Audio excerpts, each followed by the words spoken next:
Sejam todos muito bem-vindos ao Alpha Clean Educa e hoje eu tenho um grande prazer aqui, uma imensa responsabilidade de ter um bate-papo aqui com a doutora Áurea.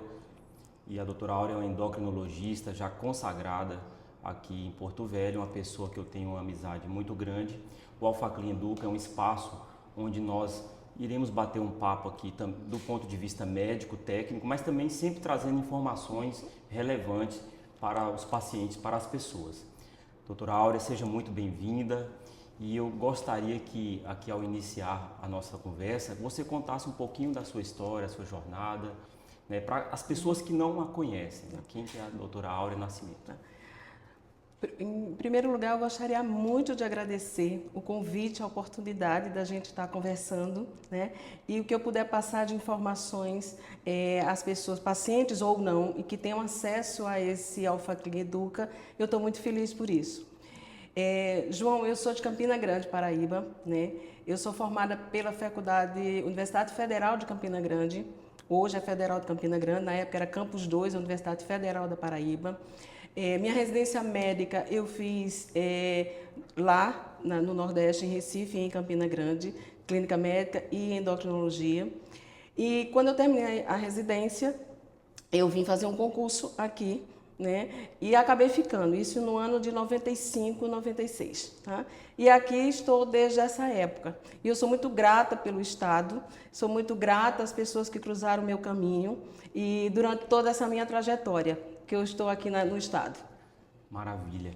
E para iniciar a nossa conversa aqui, Áurea, acho que a gente já tinha conversado um pouquinho antes, né, para definir o tema, e algo que chamou a atenção, eu conversei contigo ali, falei, Áurea, vamos ter aquele bate-papo lá no Alpha Clean Educa, vamos trazer um tema relevante para as pessoas. E eu fiz uma pergunta, né, qual é a pergunta que você mais escuta no teu consultório? E você falou, olha, eu escuto muito, as pessoas chegam para mim com aquela dúvida de quando iniciar uma terapia de reposição hormonal. Então, gostaria que você esclarecesse um pouquinho mais para as pessoas que estão nos assistindo. Essa é uma dúvida assim, primordial. Hoje a gente vê dos pacientes chegando e dizendo, eu preciso de reposição, está na hora de eu começar a fazer reposição. É uma dúvida muito crucial, João. Porque, na verdade, o que é que ocorre? A mulher, quando ela está em 35, 40 anos, ela já começa com o seu declínio nos seus estrogênios, no seu eixo hormonal, embora muitas vezes ela tenha ciclo.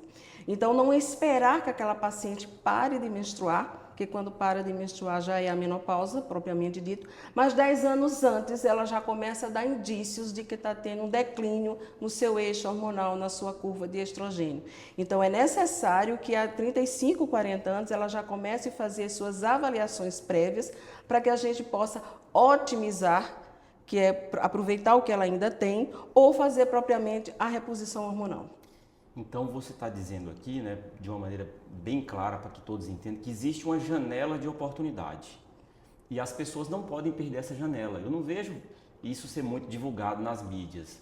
Então, você recomenda assim uma idade, pode começar a fazer o check-up desde cedo, ou tem um público-alvo assim para que não perca essa janela de O oportunidade? que nós chamamos de janela de oportunidades, a endocrinologia chama de otimização ovariana, do eixo ovariano. Então, nós sabemos, tecnicamente, do ponto de vista fisiológico endócrino, que a partir dos 35 anos a gente já começa a ter esse declínio, estrogênio, progesterona, os hormônios tiroidianos, as adrenais, então tudo isso começa a diminuir. E ele manda sinais e sintomas, muitas vezes muito discretos, mas manda. Então, a partir dos 35 anos é onde a mulher precisa começar a fazer essas avaliações. Então, atenção, mulheres de 35 anos, fiquem atentas, não percam esse espaço, essa oportunidade. Procure o médico e converse, leve suas queixas ali, não deixe para depois. Mas, Áurea, a gente estava conversando também sobre os homens. Você recebe também muitos homens, né? Você é endocrinologista, não atende só mulheres. E os homens também têm essa questão da janela de oportunidade, tem um momento ideal para iniciar assim, um check-up com endocrinologista? A partir dos 40 anos, no homem, no sexo masculino, também há uma diminuição da testosterona. E com isso vem um agravante, como é que a gente já sabe, quando ele começa a desenvolver uma síndrome metabólica. É um colesterol que se eleva, é uma glicose que se eleva e uma gordura visceral. É isso que muitas vezes chama a atenção naquele paciente do sexo masculino. Mas que por trás daquilo, João, muitas vezes já está começando o declínio da sua testosterona. Maravilha. Então, mulheres 35, homens 40, 40 nada anos. impede deles procurarem antes, mas Não. essa é uma oportunidade que não se deixa para depois, né? Isso, Chegou nessa tá? idade, a gente tem que estar buscando, mas assim, vou entrar aqui também no assunto, já emendando, num check-up, né? Então, assim, não tem idade para iniciar o check-up, né? A pessoa que quer saber como é que está a saúde, além da questão hormonal, da janela de oportunidade e das terapias de reposição hormonal, que é a principal dúvida, também eu recebo ali, você também recebe, muitos pacientes que queiram, né, fazer um check-up. Eu falo assim, qualquer idade é uma idade boa para fazer um check-up. Não tem assim uma recomendação formal quando a pessoa quer saber como está a sua saúde. Não, João, não tem uma idade específica. Porque nós começamos a envelhecer quando nós nascemos. A partir do momento em que a gente corta o cordão umbilical, nós começamos a nossa linha de envelhecimento. Esse é um ponto, tá? E é necessário você fazer as suas revisões periódicas através de exames hormonais, exames genéticos, exames ultrassonográficos, para fazer um rastreamento naquela qualidade de vida, para oferecer para aquele paciente uma boa qualidade de vida. O IBGE, você sabe que nós temos o indicativo do IBGE a um aumento de expectativa de vida de nós, homens e mulheres aqui no Brasil. Mas eu costumo dizer isso para os pacientes, não é acrescentar anos a essa vida, é acrescentar vidas aos anos. Então, por isso que você fazendo a prevenção, você vendo antes, prioritariamente antes de instalar alguma patologia ou desencadear algum fator genético. Ótimo, eu estou pesquisando aqui também as perguntinhas, né? Os nossos temas que a gente separou e a gente também, eu queria que você falasse assim também alguns sintomas, né? Sinais e sintomas que podem levantar assim um alerta, que chamam a atenção e que você gosta de divulgar, que as pessoas, olha, estou sentindo isso, eu preciso ficar atento, eu tenho que procurar meu médico. Você gostaria de destacar algum sinal, algum sintoma? Sim, comum? um cansaço, uma fadiga, uma noite de sono, um sono que não é reparador, uma névoa mental que nós chamamos de brain fog, que dá aquele apagão, está conversando e de repente foge do assunto, uma gordura visceral, que mesmo aquela paciente, ou aquele indivíduo, seja homem, seja mulher, esteja fazendo atividade física, com a reorganização do plano alimentar, mas insiste em ter uma gordura visceral, não consegue performar, mesmo fazendo atividade física, não consegue ganhar massa muscular, alterações de comportamento neuropsiquiátricos, a labilidade emocional, transtorno de ansiedade, até mesmo como alguns diagnósticos de bipolaridade. Então, isso tudo são sinais que o organismo manda dizer, tanto para um quanto para outro, tanto para o sexo masculino como para o sexo feminino. A mulher é muito mais visada porque ela tem um ciclo todo mês, mas o homem também entra nessa mesma linha de ter esses sinais e sintomas. E tem outros sintomas também muito menos falados, mas que alerta para o paciente, por exemplo, uma tontura que é classificada como uma labirintite, uma vertigem, que também é classificado, umas dores articulares que vai na reumato, é artrose, é artrite, como eu já vi muito sendo diagnosticado que era como artrite, mas na verdade não era, era o seu declínio hormonal, era a sua inflamação metabólica oxidativa. Então isso são sinais e sintomas que o paciente sente e que ele pode procurar dizer, olha, eu não estou bem e eu vou procurar ajuda para fazer uma avaliação mais criteriosa. Quantos sintomas, quantos sinais você falou, e é tão comum a gente escutar isso, né? Doutor, eu estou muito cansado, eu estou me sentindo muito cansado, queda de cabelo, né? Então são muitas preocupações, mas a pessoa tem que realmente tomar atitude, procurar um médico de confiança, eu sempre gosto de usar essa palavra, confiança. E durante a nossa, você estava falando aqui, eu estava pensando, eu acredito que nós estamos vivendo um bom momento assim, na medicina, com muito recurso. E como que você enxerga assim, essa trajetória, né, olhando para a endocrinologia do passado e a endocrinologia hoje? Como é que você está vivenciando isso no seu dia a dia, as mudanças da época que você formou para hoje? O que você tem sentido, assim? Quais foram os grandes avanços? João, é completamente diferente de quando eu terminei a residência. Na verdade, a endocrinologia naquela época era muito mais voltada para as patologias, ainda tinha muita coisa ainda insidiosa que nós não sabíamos muito bem, né? Mas nos últimos 20 anos, né, a endocrinologia é a base, vamos dizer assim, da medicina, porque tudo passa por hormônios. Todo eixo é hormonal. Então, todos os outros sistemas, cardiológico, neurológico, urológico, dermato, osteoartrite, ortopedia, tudo passa pela endocrinologia. E houve um avanço muito grande. Até novos hormônios que antes eram desconhecidos, nós temos hoje acesso a esses hormônios relacionados às patologias e também relacionado para programar uma longevidade saudável. Então, hoje a endocrinologia está num ramo assim muito bom, principalmente quando ele está ligado à metabolômica. Metabolômica, a gente sabe que existe, é isso, eu faço isso no consultório, porque você vai diretamente nos genes, nas alterações metabólicas dos hormônios, para determinados pacientes. Então, houve um boom muito grande na endocrinologia, o que vai servir muito para aquele indivíduo que procura o endócrino e que ele saiba explicar o que pode servir para que ele tenha uma melhor qualidade de vida. Maravilha. Então, você está me contando aqui, nós temos, né, hoje um arsenal de possibilidades. São muitas coisas, né? E também existem os riscos, né? Os riscos do uso desenfreado, desavisado e descuidado dos hormônios, como também a questão também que está muito em voga, as canetas emagrecedoras, né? A gente sabe que é um avanço, que essas ferramentas elas são muito úteis quando usadas de forma precisa, mas como é um assunto do momento, eu gostaria também que você trouxesse um pouquinho aí de informações para a gente a respeito das canetas, né, de emagrecedores. Tem vários medicamentos, estão chegando, não para de chegar, tem medicamentos aí de promessa para o ano que vem, quem sabe, mas não é para todo mundo, né, Áurea? Queria que você falasse um pouco sobre isso. Obesidade é uma doença de saúde pública, milhões no mundo inteiro, a gente sabe disso. Sempre foi um calo, vamos dizer assim, muito uma área que você precisa ter muito conhecimento do paciente obeso, da obesidade em si.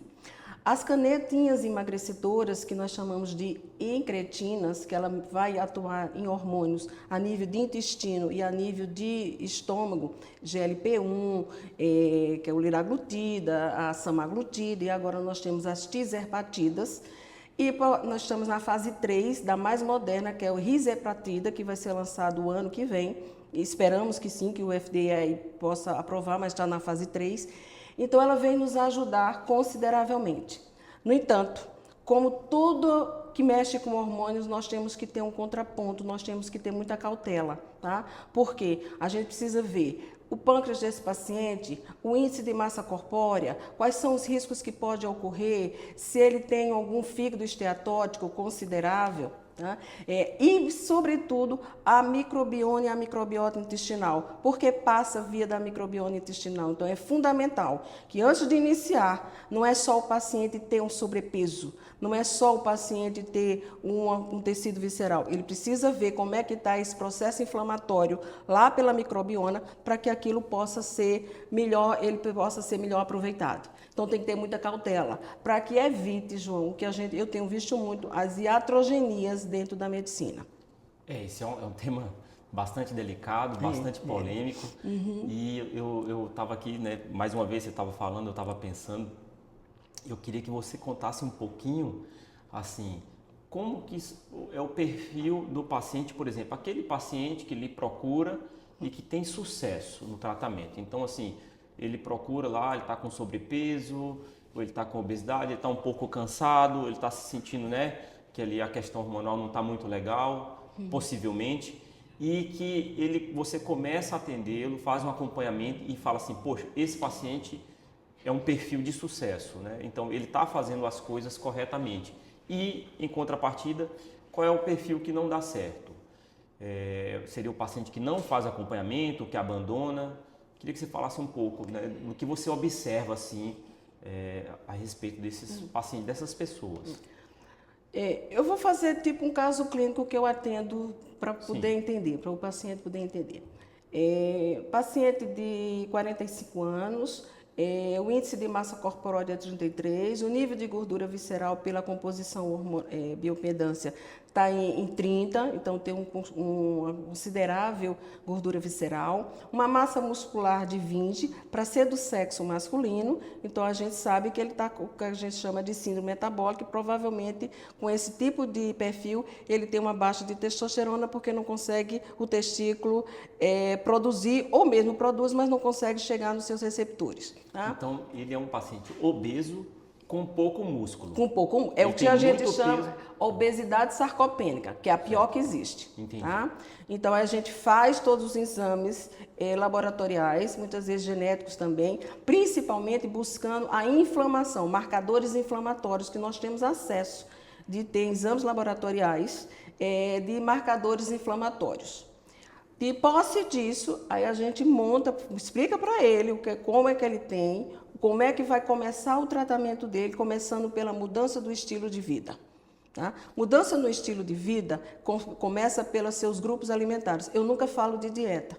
Eu nunca digo que ele vai fazer dieta, João, tá certo? Porque dieta significa que vai restringir alguma coisa e na cabeça daquele paciente ela vai me proibir de fazer X, Y, Z. Então eu coloco, você vai fazer uma reorganização do seu plano alimentar ou um reajuste do seu plano alimentar, tá? Porque você não está doente, mas pode ficar. Você está inflamado, a sua casa está desorganizada, ela está suja. E aí a gente precisa limpar seu terreno para que você tenha qualidade de vida. E aí a pergunta que ele diz, sim, e a minha testosterona, quando é que vai repor? Eles perguntam logo isso. Você entendeu, João? Aí eu explico. A sua testosterona vai ser reposta? Vai. Mas para que eu reponha o que você necessita, na quantidade necessitada, sua casa tem que estar limpa. Porque se eu fizer, não vai resolver e eu posso trazer um risco maior, principalmente no paciente homem que tem um maior risco de trombofilia, de doença cardiovascular. Então a gente desinflama você e aí a gente repõe. E aí o resultado é fantástico, maravilhoso, certo? Esse é o ponto, isso é o que tem que ser fazer, porque uma casa, João, a gente começa construindo como?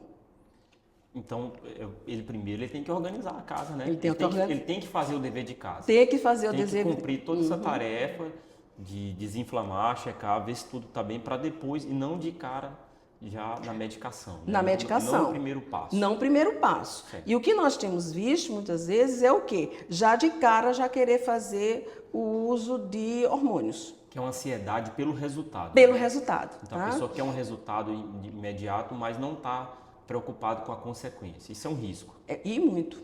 Tá? Principalmente em doença cardiovascular.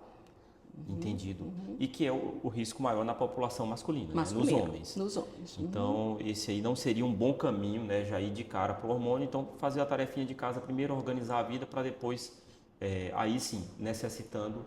Esse paciente é o que tem sucesso. Né? Esse é o que tem paciente sucesso. que faz a tarefinha de casa, que muda o estilo de vida, absorve aquelas informações e coloca em prática. E o paciente, então, que não faz isso é o que não tem sucesso. Não. Né? Tá? Entendido. Sobre check-up, né? Então, assim, vamos falar, eu lido mais com a parte de exame, você sabe disso. Sobre check-up, o que você pensa, assim, os check-ups, esses exames, essa disponibilidade que a gente tem no arsenal diagnóstico, com exames de imagem laboratorial, isso você percebe um aumento, um impacto positivo na vida das pessoas? Você tem notado isso assim ao longo da tua carreira? Sem dúvida. Eu costumo dizer que quando os pacientes vêm no laboratório, né, e aí o pessoal já sabe, é da doutora fulana, porque ela faz uma investigação de tudo, porque eu pego a parte metabólica, inflamatória, nutricional e hormonal, porque é isso que precisa ser avaliado.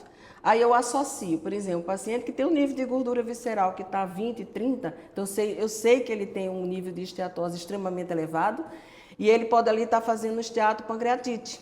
E aí nós temos hoje a elastografia, você sabe disso, que nos serve assim, é maravilhosa para a gente ver o nível de fibrose naquele fígado e até do pâncreas, e isso vai nos dar um arsenal de terapia, de tratamento, de propedêutico para aquele paciente, sem conta e sem limite. Né? O mesmo gênero na tireoide. Na tireoide, quando a gente pede uma ultrassonografia de tireoide numa mulher climatérica, ou próprio na menopausa, ou porque já vem para a gente já com ultrassonografia, ali vai nos dizer mais ou menos que vai funcionar, você precisa ajustar isso ou aquilo. Então, hoje, o laboratório, tanto de imagem como laboratorialmente falando, eles entregam pronto. Basta saber interpretar e também saber pedir. Tem muita novidade, né? Tem perfil genético, né? Tem exames... A metabolômica, propriamente dito, né? Lá na clínica a gente faz, por exemplo, a metabolômica com até genético do intestino, da microbiota intestinal, que nós chamamos de GMEP. Fazemos o MX, o que é o MX, a gente vê como é que está o nível de estrogênio daquele paciente e se tem algum perfil daquele paciente de ter algum câncer estrógeno dependente. Então, nós temos um grande arsenal de terapia para oferecer para aquele paciente, basta ele se dispor a fazer. Olha, e eu vou fugir um pouquinho do que a gente estava programado, mas vai ser fácil aqui para a gente. Nós estamos notando também na nossa cidade aqui em Porto Velho um boom de academias, né? Eu não cheguei a conversar com você isso antes, mas agora caiu aqui me veio esse pensamento. Eu acredito que você tem enxergado isso com bons olhos, né? As pessoas estão procurando se cuidar, elas estão preocupadas com a aparência física e com a saúde também. Não é só uma questão física, é uma questão de saúde. E aí entra a questão também relacionada aos ossos, densitometria óssea, né, que é o risco de osteoporose. Então as pessoas elas estão trabalhando na academia, mas pensando na longevidade, né, pensando no futuro, pensando nos 60, nos 70 anos. Você tem recebido essas pessoas assim no seu consultório? O que você tem? Tem, João, tem percebido? muito isso. O exercício físico, ele é um remédio. Tá? Exercício físico é uma fábrica de remédios, principalmente o exercício resistido, o de musculação. O músculo, não é só de beleza, não. Tá? Não é só o agregante do físico de você ver o músculo no indivíduo, não. Ali ele tem uma fábrica de hormônio, libera hormônios anti-inflamatórios neurológicos e cardiológicos, que nós chamamos de irisina e mioquinas. Então, quanto mais músculo aquele indivíduo tem, seja masculino ou feminino, mais saúde ele vai ter a médio e longo prazo. Okay? Então, é muito importante que eles tenham essa consciência de que ele está fazendo uma aplicação um investimento para você mesmo. Então, eu tenho pego muito isso, porque muitas vezes a osteoporose vem em relação à sarcopenia, a perda de músculo. Aí faz uma osteosarcopenia. E aí não é só dar cálcio, nada disso. Você tem que fortalecer aquele músculo, melhorar a hipertrofia daquele músculo, porque aí ele vai ter uma resistência muito maior e muito melhor. Então, a gente está falando aqui de ciclos, né? Tem um ciclo virtuoso e um ciclo vicioso. Aquela pessoa que ela entra ali num caminho virtuoso, ela vai ter menos problemas. Parece óbvio, mas algumas pessoas não seguem, né? Ela fica ali num ciclo vicioso, que é de má alimentação, sono ruim, bebidas alcoólicas em excesso. Aí entra a obesidade com sarcopenia, né? Que é baixo percentual de massa muscular. Uhum. E são pessoas que, assim, chegam pra gente também, né? Pra mim chega bastante... vem fazer exame de Doppler venoso, vem ali para ver uma esteatose, mas eu tento sempre conversar e convencer as pessoas a mudar esse estilo de vida. Eu confesso que não é uma tarefa fácil, você assim, numa recomendação, num bate-papo, você mostrar para a pessoa que ela tem que mudança. Isso já seria mais da psicologia, da psiquiatria, né?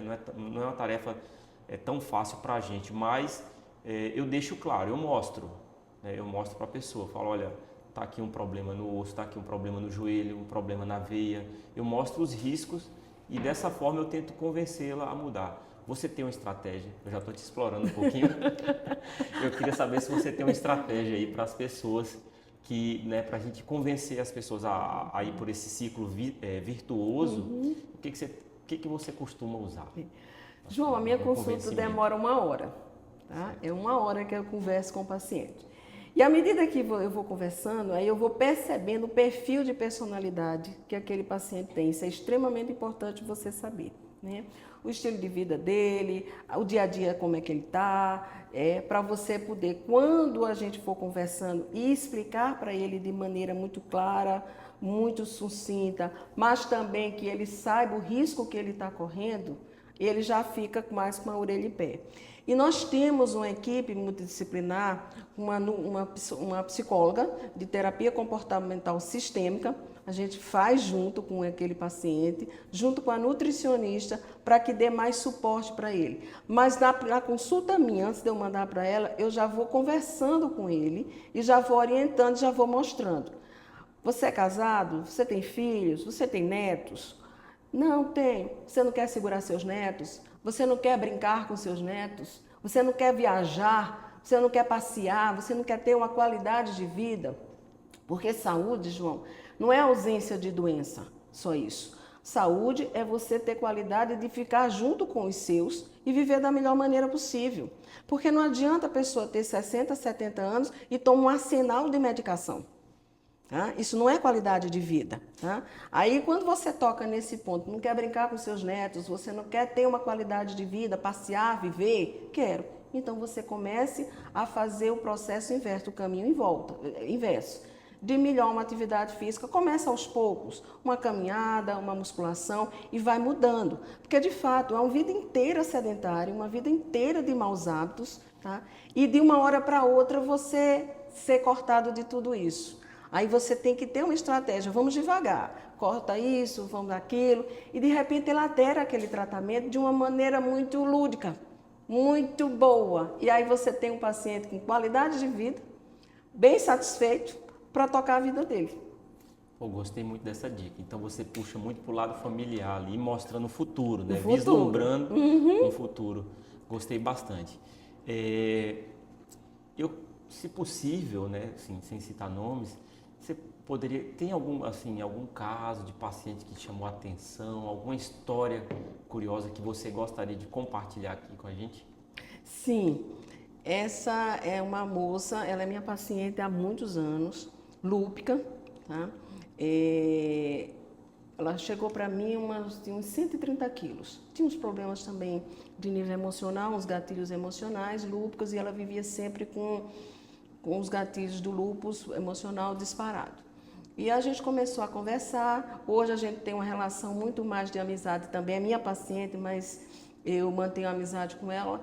E essa paciente, ao longo desses anos, tem uns 10 anos que ela é minha paciente, hoje você não reconhece mais, né? Ela nunca mais teve crise do lúpus, foi retirada a medicação específica, que você sabe quais são para o lúpus. Ela reduziu o peso consideravelmente, faz atividade física, tá? Não teve mais aquelas crises de ansiedade. Então eu fico muito feliz, porque é como se eu tivesse resgatado. Eu não. Ela me ajudou a resgatá-la, porque ela também fez a parte dela. Eu faço 50, ela faz 50. Esse é o jogo, tá? É 1 a 1.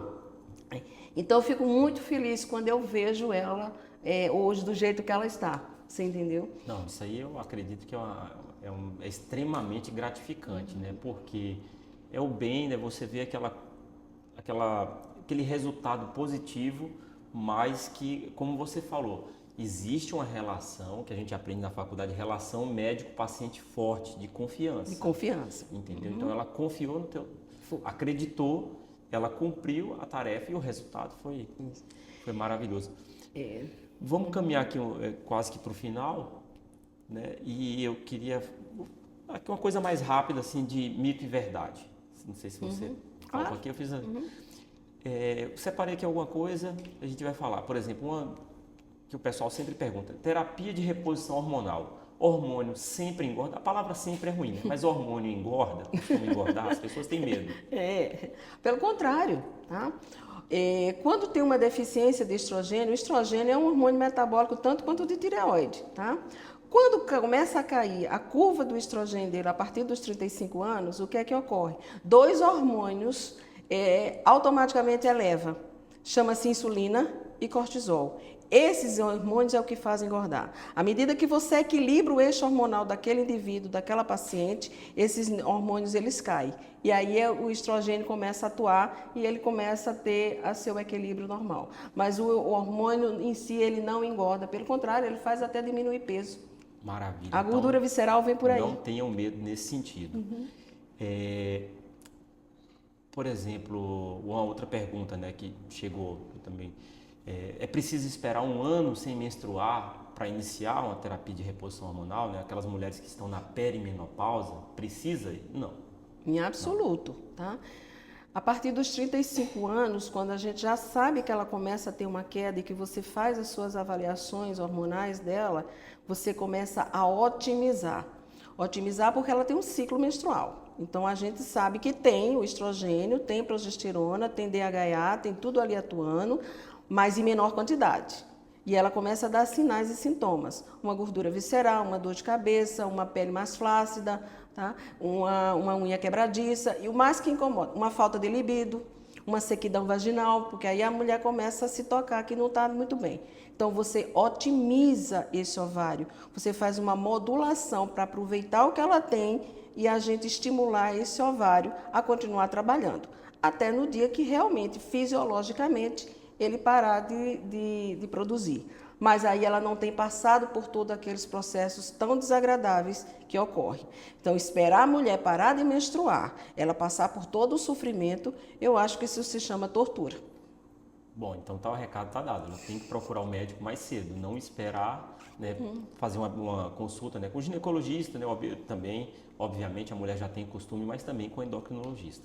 Sempre que possível, 30, 35 anos, já está atenta com isso aí. Outra perguntinha, bioidêntico, hormônio bioidêntico, não precisa de acompanhamento? Também não existe isso, né? Não existe, tá? Isso é mito. O que é que se difere? O que é um hormônio bioidêntico? Bioidêntico é um hormônio isomolecular. Ele é igual ao hormônio endógeno que nós produzimos. Tá? A mesma farmacologia molecular, o mesmo perfil é do mesmo jeito. E como tal, ele precisa de um acompanhamento. O sintético, porque ele é modificado no laboratório. Mas o bioidêntico, ele também precisa de um acompanhamento bem rigoroso. Não ache que é natural, não, tá? Natural nós só chamamos os hormônios fitonaturais, fito-hormônios, que vêm da fitoterapia. Mas os bioidênticos é igualzinho ao que a gente produz e que precisa ter um acompanhamento bem criterioso. Tá bem óbvio essas perguntinhas aqui de mito e verdade, mas eu vou estar terminando, vou falar mais 2 aqui. Caneta emagrecedora substitui mudança no estilo de vida? Em absoluto. As pessoas elas estão apelando, né? A gente sabe que o produto é bom, bem utilizado, mas não vai substituir o estilo de vida, até porque a curto prazo ela pode até obter um resultado, mas e aí, a médio, a longo prazo? E o dever de casa? Nenhum tratamento emagrecedor, né, de tratamento de obesidade, ele tem que passar obrigatoriamente pela mudança do estilo de vida. Esse é um ponto, tá? Porque as canetas elas vão ajudar, mas se o paciente ele não tiver uma mudança nos seus hábitos, ele não tiver uma rotina, aquilo ali, pelo contrário, ele vai ter um efeito rebote muito pior, com complicações extremamente severas. Então, não existe milagres, não jogue na caneta uma responsabilidade que cabe também ao paciente. Maravilha. Mais uma. Terapia de reposição hormonal causa câncer. Existe também esse medo, né, do hormônio do câncer. Queria que você falasse um pouquinho brevemente. João, quando começou as terapias de reposições hormonais, há uns 30, 40 anos atrás, começou com o quê? O uso da medicação era chamada Premarin, não sei se você lembra. Aquilo ali eram estrógenos de éguas prenhas, era o que se usava na reposição na época das mulheres. E teve 2 estudos nesse período que relacionaram, 2, mas assim com muito poucas pacientes, meta-análise, que não dá muito resultado, mas que houve na comunidade científica assim, um choque muito grande relacionando o uso do estrogênio de éguas prenhas, na época, que era o que se tinha, chamado Premarin, é o nome que se existia na época, com o aparecimento de câncer, né? Não tem isso, não existe essa relação, exceto se aquela paciente ela tiver o componente epigenético para o câncer estrógeno dependente. Por isso que nós fazemos os testes genéticos antes. Tá? Mesmo uma paciente que tenha um antecedente direto, irmã, tia, parente muito próximo, né? Isso não significa dizer que aquela mulher, obrigatoriamente, ela vai ter aquele câncer de mama e que contraindica ela fazer a reposição. Daí a necessidade do exame genético. Tá? Porque genética não é destino, ele é uma arma. O gatilho quem dispara é você. Então, esse é um mito muito grande que se diz que reposição hormonal causa câncer. E tem mulheres que têm muito medo por conta disso, porque ainda ficou tão arraigado na cultura, eu não porque dá câncer, eu não porque dá câncer. Tá? Então, tem que se fazer uma avaliação completa e você explicar para o paciente os benefícios que o hormônio traz. Então, assim, esse medo pode fazer com que ela perca a janela de oportunidades. A janela de oportunidades. Agora, só abrindo parênteses, vamos para a prática. Tirando os genéticos, na fase mais reprodutiva, que a mulher está com um pico de estrogênio lá em cima, quando ela começa a menstruar, 18 até os 30 anos. Né? Raros são os cânceres de câncer de mama. Hoje a gente tem alguns mais, mas por conta dos disruptores endócrinos que nós temos, que tem na alimentação, na água, na maquiagem, na tintura de cabelo, que isso modifica o DNA. Mas antes não tinha isso, como a gente não tinha esse câncer. Então, ela perde a oportunidade, muitas vezes por falta de informação ou mesmo de segurança que o colega que estiver atendendo aquela paciente passe para ela. Aí ela deixa de se beneficiar para ter uma melhor qualidade de vida. Maravilha. Bom, estamos chegando aqui no fim. Então, quero recapitular um pouquinho do que a gente falou. Nós falamos de muita coisa, né? Mas se a gente absorver tudo que nós conversamos aqui, ficaram algumas lições, né?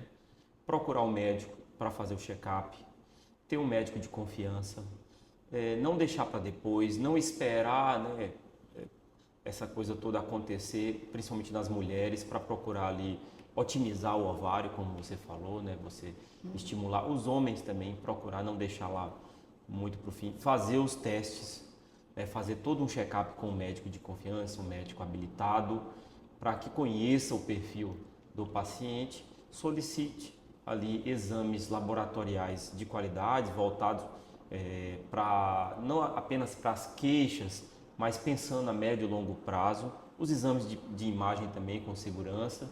Então são muitas coisas. Eu gosto sempre assim, dessa questão da relação médico-paciente, da palavrinha confiança, eu repito bastante, mas eu acho que aquela pessoa que tem ali seu médico de confiança, procura fazer seu check-up anualmente, ela evita muitos problemas, entendeu? Então tem o envelhecer, e foi isso que você trouxe aqui pra gente, né, brilhantemente.